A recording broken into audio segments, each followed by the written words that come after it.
Welcome everybody to Misscliks Dungeon World iNcontroL Edition. Hello. The hit it and quit it edition.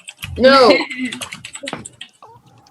Anyway, Hitting and quitting anything. You realize that. yeah.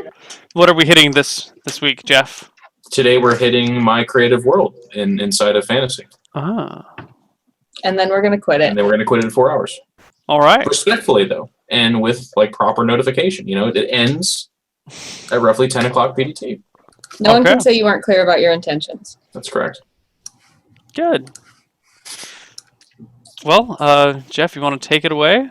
Yes. Thank you, Neal. So everyone, welcome. We've done this before, and just in general to set the mood, this is Dungeon World. Big shout out to Adam Koibu out there. I'm not sure if I'm saying his last name correctly, but it is what it is. And he's one of the creators. He also DMs some other shows. He was at Gen Con recently. He's an awesome guy. Check him out. Holy shit, that keyboard, whoever's doing that. You need to... Neal?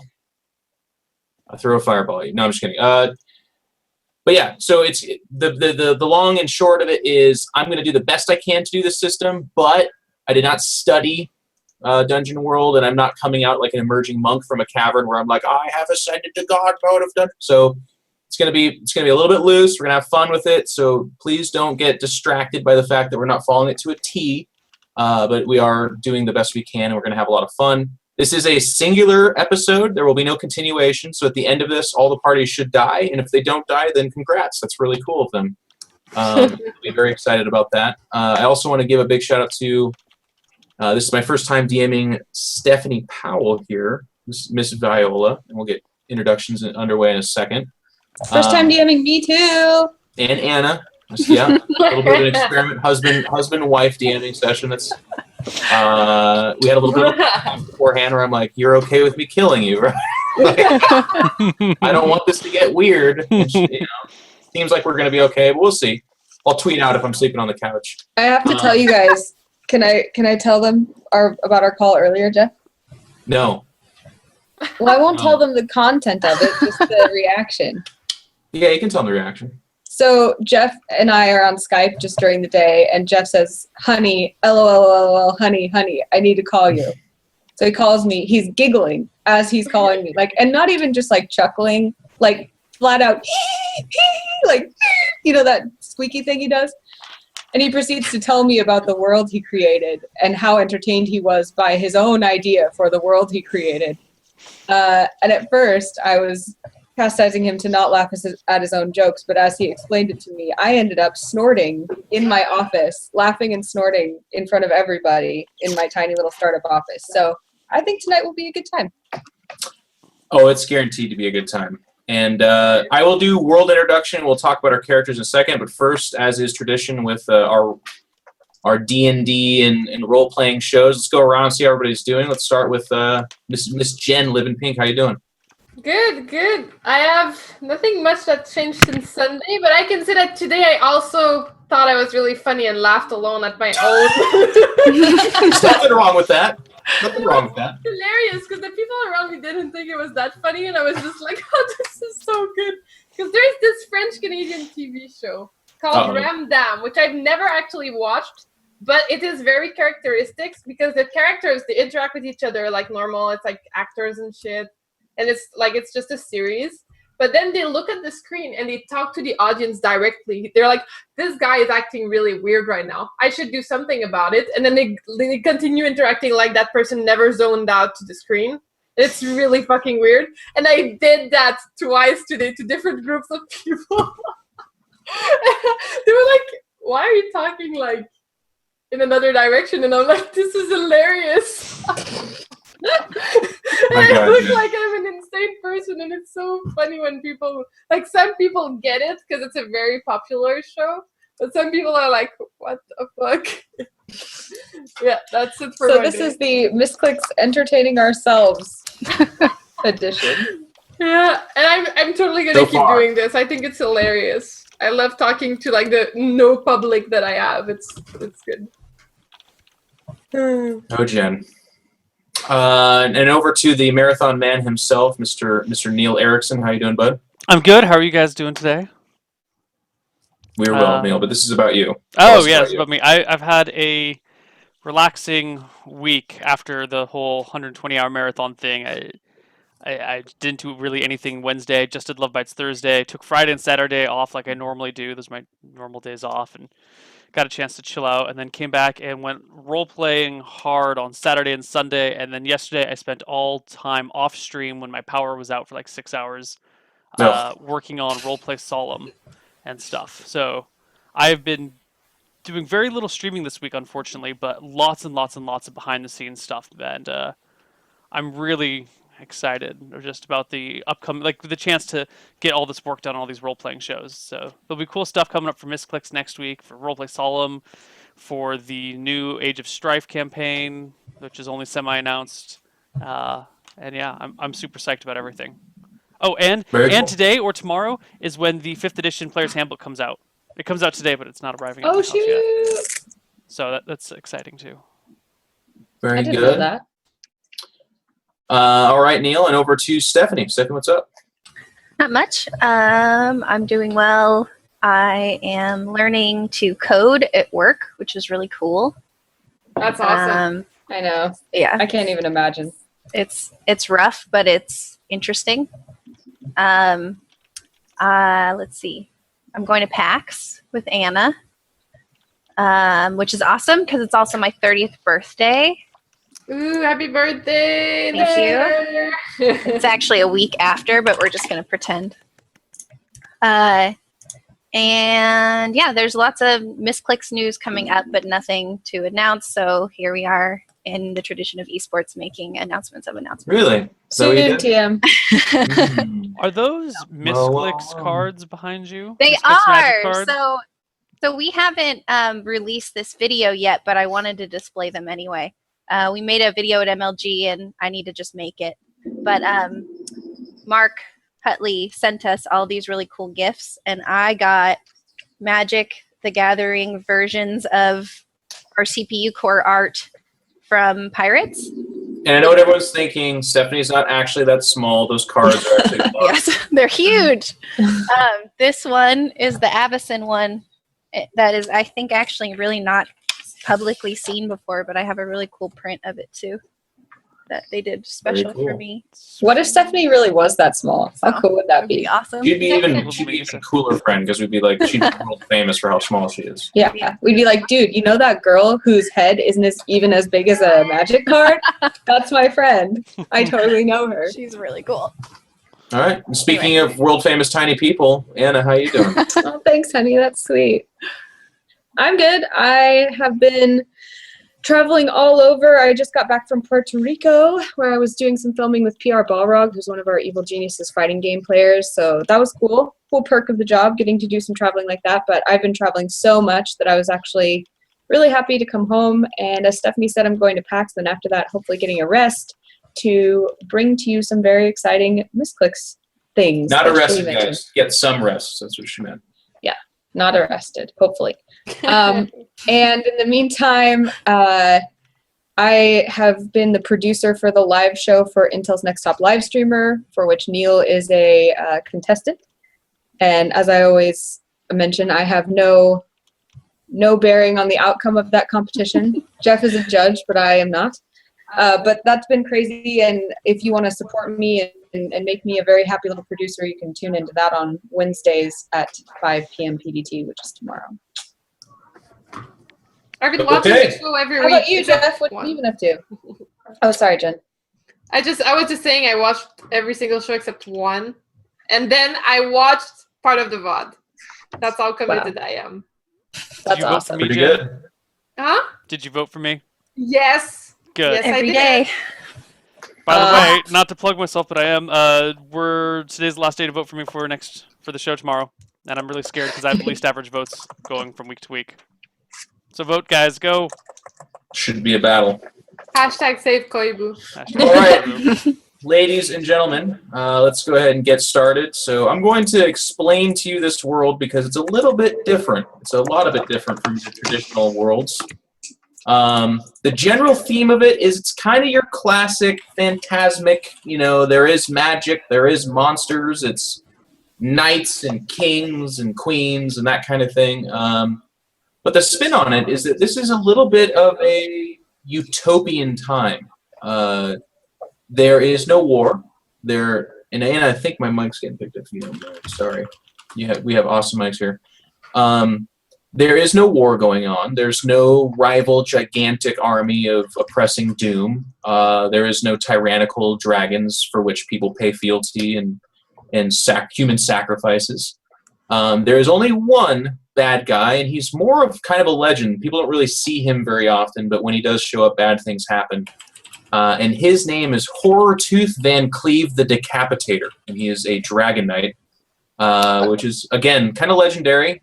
Dragon Knights are knights that are a little bit mythical. The rumor / legend is that they actually can become a dragon. Dragons are kind of extinct right now. And he actually has a band of evil people that he works with called the Inglorious Jerkfaces. And they are kind of a band of heroes, but anti-heroes. They're all bad guys. They're all dark. And they all serve him. More on him later, I suppose, or maybe not. We'll see. If Neal has his way, probably nothing will happen, and we'll just set fire to everything. But the world that I was talking about, that I actually called Anna and was giggling so furiously because I was so proud of myself for coming up with this, I would like to welcome you guys to the land of Better Tanya. It's called Better Tanya. And in this world of utopia, there has been no war, so everyone's gone to college. Everyone has read a lot of books. Everyone's working out, eating healthy. Everyone's very happy. And they're so informed, and they're so happy, and they're so healthy that everyone's very beautiful. Everyone is very wealthy. Everyone thinks they're smarter and wittier than everyone else. And everyone loves a good debate because there's nothing else wrong in the world, so why not just argue and be smarter than everybody else? So in other words, Jeff's utopia. Yeah, exactly. So literally everyone that you're going to meet is a hilariously attractive, very intelligent, very witty, sarcastic, probably downright annoying person. And that's because things have been great for 200 years and everyone's just kind of focused on themselves. They've just kind of made themselves a hell of a lot better. So that's the world you guys exist in. And as every story does, we will start in a tavern. You guys are sitting at a table, and this is where we get to meet the cast. So who would like to start? I will start if no one else will. Go for it, Butch. My name is Butch. I am your standard human person. I got brown hair. I'm like 5'10". I'm a little bit on the kind of rounder side. I'm like 195, 205, something like that, you know. I am a weapons specialist with my fists. That's right, I punch things. I do D10 plus 1 punching damage, 2 of which is armor piercing because I have magically enchanted piercing and serrated fists. Or possibly gauntlets on the Serrated fist. fists? Yeah, it says choose 2 enchantments. One of them are serrated edges, and one of them is sharp. So I do plus 2 piercing damage to armor.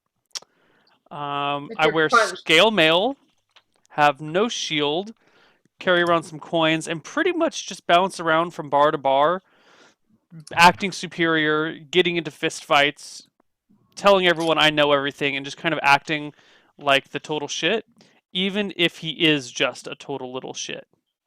He's not necessarily a nice guy. He's pretty neutral in everything, and he does his own thing and he entertains himself. He's that thug that walks around the street thinking he's really cool, and everyone else is like, well, I don't know, but I'm certainly not going to fuck with him.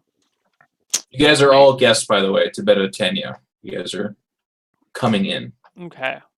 So that's Butch. Sitting next to him is Costas. Why don't you tell us about yourself, Costas? Yeah, I'm Costas, a paladin. I'm a guy. I'm also, I guess I would be a little bit taller than Neal. I'll pick like 6'2", but I'm also not that thin. I'm like on the bulkier side, but kind of muscular at the same time. I have a shaved head hair. Yeah, just no hair on the head. Yeah, and I have a scar like near the eye. I think I look like I got it in quite a few fights with like swords and stuff. I am obviously. I guess I won't say what I'm on a quest to do. I'm lawful because I'm a paladin, so that's what I do. I am free of hunger, thirst, and sleep. So I think I'm much better than everyone else because I don't need anything. I act like I'm trying to boss around everyone. I want to guide the fools. That's what I want to do. I am on a quest, and I am showing people the way to the holy cause, I guess. Okay. That is Costas the Paladin, a semi-muscular male man. And then next to him is Viola. Viola, introduce yourself. I'm Viola. I am an elf, wizard. I am neutral. I have white hair and haunted eyes, and I wear strange robes with purple symbols on them. I'm thin, and I kind of keep to myself because I actually know that I am smarter than everyone else. And communicating with people is fairly infuriating.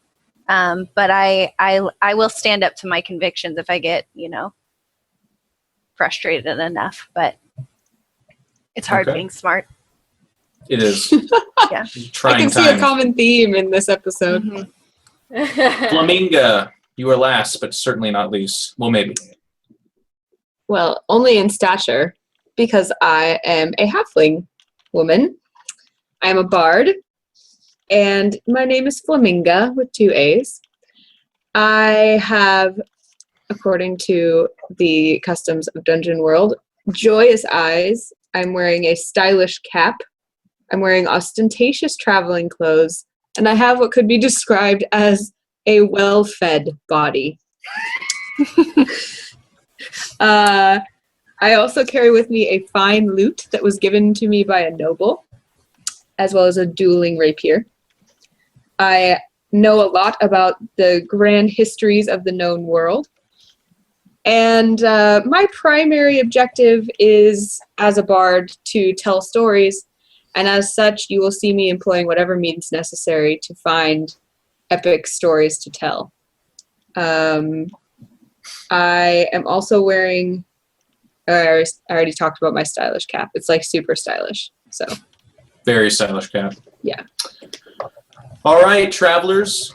You're hanging out around this table in a tavern. And much like all the taverns that you've come across while visiting Bedetinia, it is very swanky. The wood is immaculately polished. It's gorgeous. The barkeep looks suspiciously like Thor. Everyone is freaking gorgeous. And they're completely uninterested in you. They're just kind of leaning up against the walls, chatting with each other. It looks like there's, at any one moment in time, 16 small little debates going on. Very cool, very calm. Everything's fine, but no one agrees with anybody else. And they're all holding tankards of what looks to be probably the beginnings of locally brewed fine beer. This is where it actually got its origin.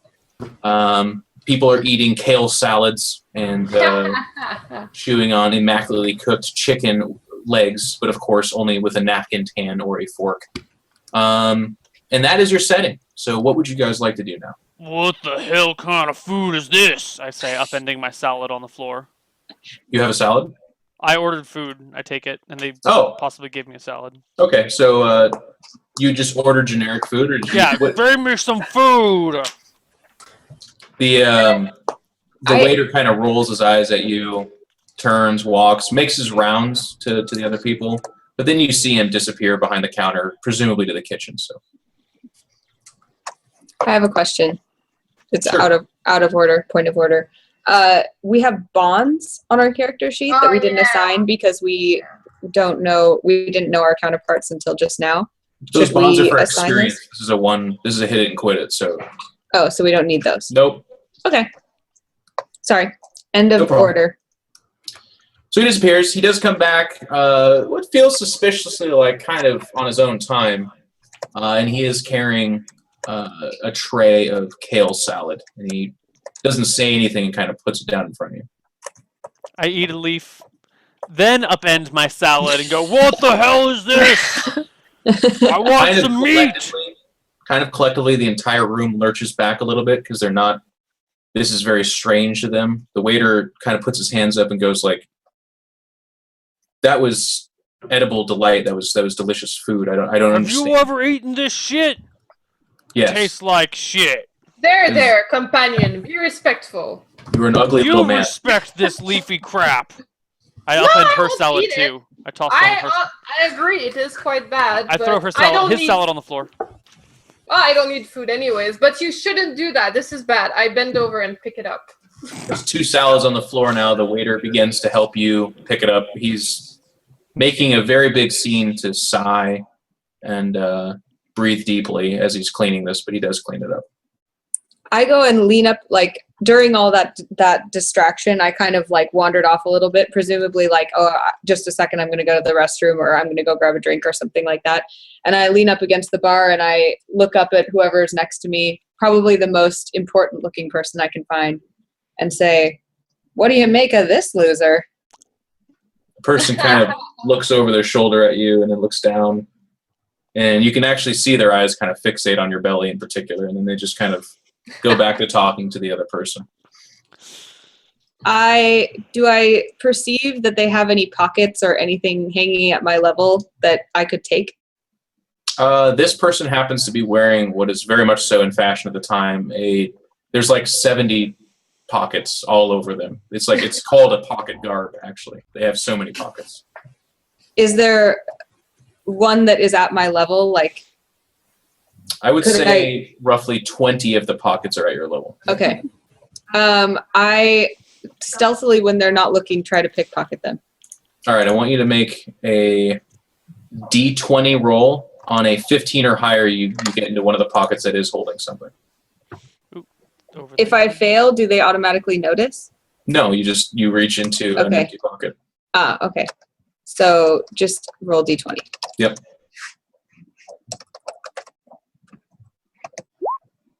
Nope. So you reach in, you pluck, you feel kind of around for a second, and there's nothing, and then you reach out and put, and the person doesn't know anything. I look disappointed. Did The Neal? barkeep's got such a heart of gold, or at least that's what they think. They notice that you're having a tough time being ignored by this beautiful human being there, and also notices that you reach in their pocket and sadly pull out an empty pen, and he kind of leans on the bench, no, not bench, the counter, excuse me, and says, "You know, is there anything at all that I can do to help you? What can I do to help you right now? You look like you need help.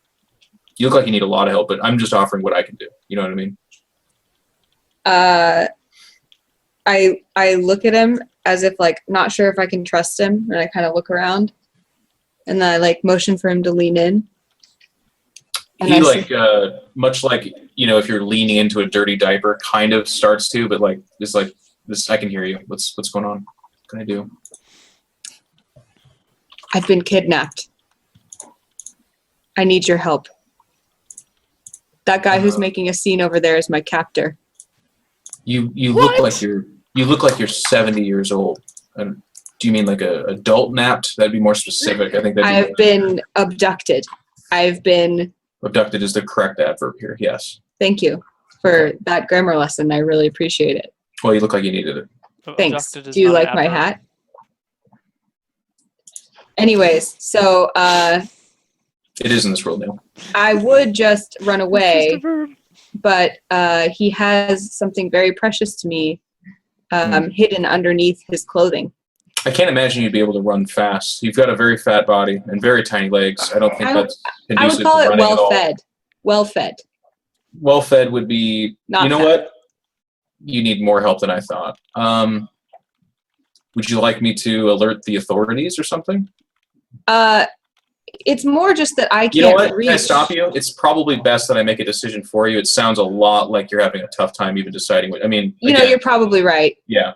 Looking at your body, the choices you've made leading up to this point. make You it very should probably just do whatever you think is right. You should do Yeah. it.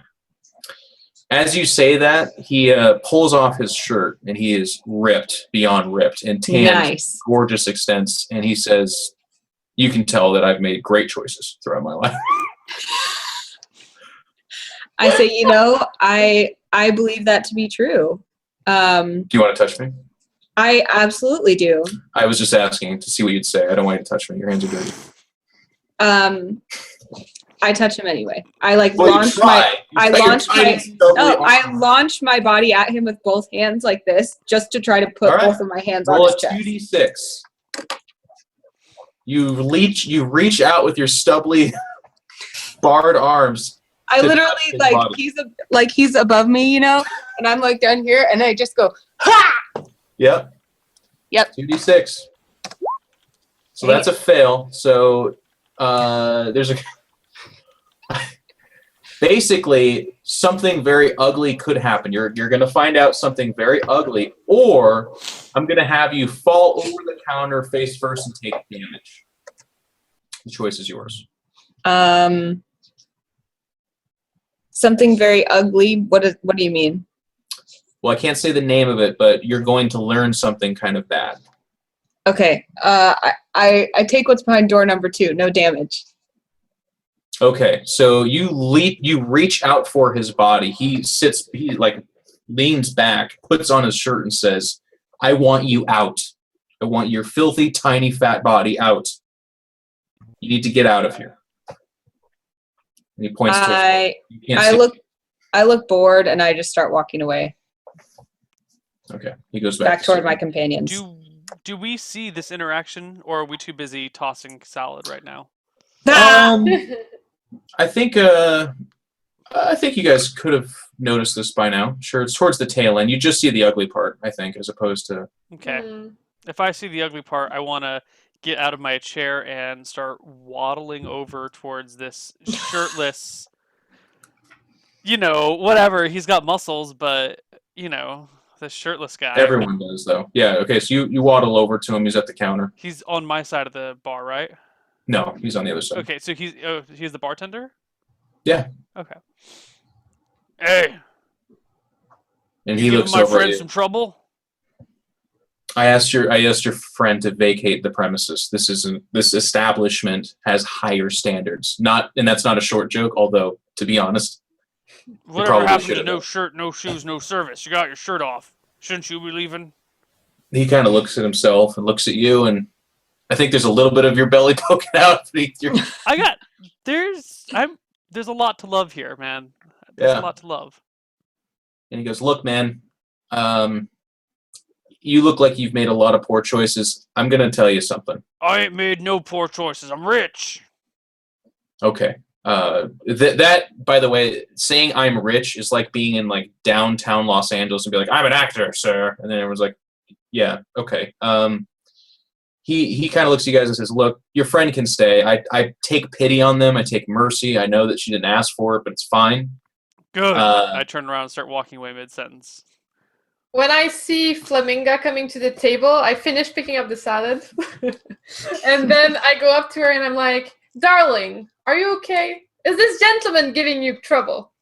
He said something so inappropriate, Costas, you would not believe it. What did he say? Well, I mean, remember the thing I told you that other guy told me? The most inappropriate thing that other guy had told me? What was it again that I told you? Ah, yes, I totally remember. That one time when he talked about your... Yeah, exactly. Didn't float my boat. This is totally inappropriate. Way over the line. Yeah, it was even worse than that. He talked about mine, and then also about... No. Yeah. No. So... Oh, I get up. I knock on the table. Not too strong, because I don't want to destroy property. It's perfectly made. You couldn't hurt it if you tried. Right. My character is pretty strong. You'd be surprised. These I go up tables to are more the bartender and I'm like, "Bartender, you have to learn to be respectful to the ladies." He turns and sees a fairly well-kept, mildly, by their society standards, a hideous paladin, but it looks like he's trying. And he says, "Look, you're right. I try to hold myself to a higher standard. Again, not a short joke, although if we're being honest with ourselves." I smirk. But I try to hold it. Like you can see, I'm trying to hold it back, but it kind of still comes across.